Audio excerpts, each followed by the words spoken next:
ভক্তদের সাথে কথা বলা শেষ করে পাগলা বাবা বলল, তোমরা এখন সবাই চইলা যাও, আমি বিশ্রাম নিব। ভক্তরা একে একে চলে যেতে লাগলো। পাগলা বাবা মকবুলকে বলল, মকবুল, আমারে একটু ধরো তো। মকবুল পাগলা বাবাকে ধরে ধরে তার রুমে নিয়ে গেল এবং বিছানায় শুইয়ে দিল। পাগলা বাবা বলল, মকবুল, তুমি যাও, আর দরজাটাকে বাইরে থেকে বন্ধ করে রাখো, কেউ যেন আমার রুমে প্রবেশ না করে। মকবুল বলল, জি আচ্ছা হুজুর, বলে চলে গেল মকবুল। পাগলা বাবা শুয়ে আছে, হঠাৎ দেখল সেখানে এসেছে আরতি। লাল শাড়ি পরনে তার, মাথায় সিঁদুর, কপালে সিঁদুরের টিপ। আরতি বলল, ভালো আছো? আরতির শরীর থেকে সুন্দর সুগন্ধ আসছে, যেই সুগন্ধ সে যৌবনকালে মাখত। পাগলা বাবা বলল, তুমি আর আমার কাছে এসো না, আমার কষ্ট হয়। আরতি বলল, আমি তোমাকে এ জীবনে পাইনি, তাই বারবার দেখে আমার তৃপ্তি হয় না।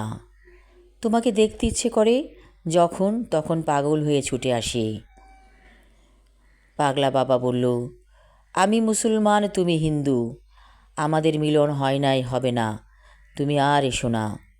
আরতি বলল, আমি তোমার কাছাকাছি সবসময় থাকব, আমি আছি, আমি থাকব, আমাকে তুমি ফিরাতে পারবা না। পাগলা বাবা চুপ করে থাকল। এই আরতিকে ভালোবেসেছিল যৌবনকালে, কিন্তু বিয়ে হয়নি, কারণ হিন্দু মুসলিম, এই কারণে। পাগলা বাবা চোখ বন্ধ করে আরতিকে ভাবতে লাগলো, এখনও এত সুন্দর কি করে আরতি? আরতি বিয়ের পরে সুখী হয়নি। একদিন গায়ে কেরোসিন ঢেলে আত্মহত্যা করল আরতি। কথাটা শুনে পাগলা বাবার মাথাটাই বিগড়ে গিয়েছিল, সহ্য করতে পারেনি। সেও চেয়েছিল আত্মহত্যা করতে। তারপর কে যেন তার কাঁধে হাত রেখে বলেছিল, বাবা, আত্মহত্যা মহাপাপ, ওই পথে যাইও না। এরপর থেকে জঙ্গলে জঙ্গলে ঘুরে বেড়াতো পাগলা বাবা। কে যেন দরজা ধাক্কাচ্ছে, অনেক জোরে জোরে। পাগলা বাবা হুঙ্কার ছাড়লেন, কে ধাক্কায় দরজা? মকবুল হোসেন রুমে প্রবেশ করে বলল, বাবা, ভক্তরা আসছে। পাগলা বাবা বলল, আজ আমার শরীর মন ভালো নাই, ভক্তদেরকে চা নাস্তা দিয়ে বিদায় করে দাও, পারলে তুমি কিছু কথা ওদেরকে বলো। মকবুল হোসেন বলল, জি আচ্ছা। কারণ পাগলা বাবার সাথে থাকতে থাকতে মকবুলও অনেক কিছু শিখে গিয়েছে।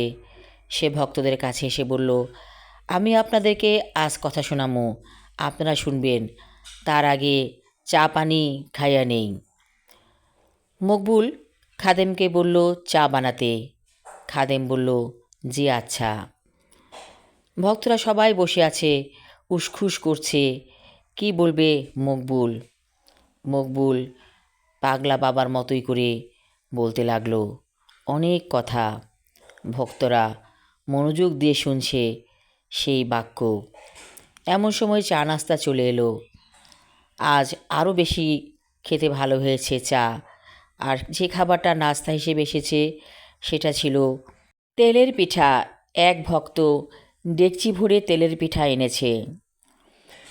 পাগলা বাবা রুম থেকে মকবুল হোসেনের বয়ান শুনছে। মনে মনে উনি কৃতজ্ঞ।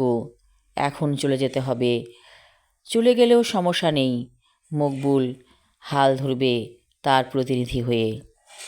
এমন সময় আরতি এলো, বলল, চলো আমার সাথে। পাগলা বাবা বলল, চলো যাই। আমি আমার লেখা ছোট গল্প পাগলা বাবা পর্ব 3 এবং শেষ পর্ব পড়লাম। আশা রাখছি ভালো লাগবে। ধন্যবাদ।